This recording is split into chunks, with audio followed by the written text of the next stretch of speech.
மகர லக்னம் அல்லது மகர ராசி இவர்களுக்கு 8ஆம் இடத்திலே கேது அமர்ந்திருப்பதனால்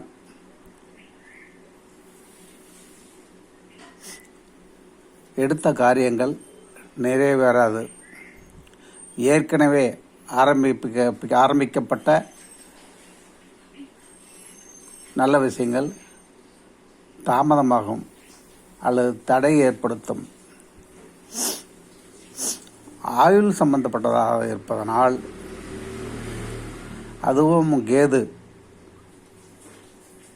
என்பதால் இவர்களின் போக்கில் செயல்களில் யாரும் தலையிடக்கூடாது. இவர்களுக்கு கோபம் அதிகமாக வரும். சட்டென திடீரென்று ஏதோ ஒரு தவறான முடிவுக்கு செயல்களுக்கு போகும் ஆபத்து உண்டு. இவை கடந்த ஒரு வார காலமாகவே நடந்து கொண்டிருக்கும். இன்னும் 6 மாதங்களுக்கு இவர்கள் கவனத்துடன் செயல்பட வேண்டும்.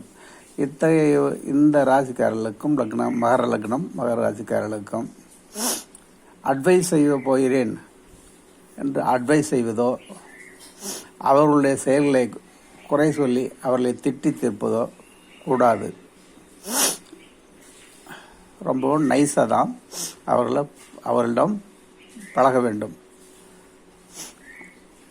கேதுவுக்கு பரிகாரமாக ஸ்ரீ காளாஸ்தி ஒரு முறை சென்று அங்கு அந்த கோயிலில்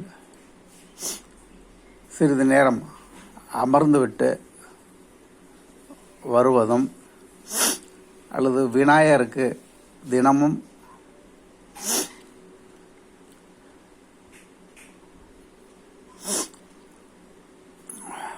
ஆஞ்சநேயருக்கு தினமும் பார்த்து வருதல் அல்லது அர்ச்சனை செய்து வருதல் அல்லது முடிந்த அளவுக்கு சனிக்கிழமையே அல்லது செவ்வாய்க்கிழமையில் செய்து வருவது கெடுபலனை குறைக்கும். நன்றி.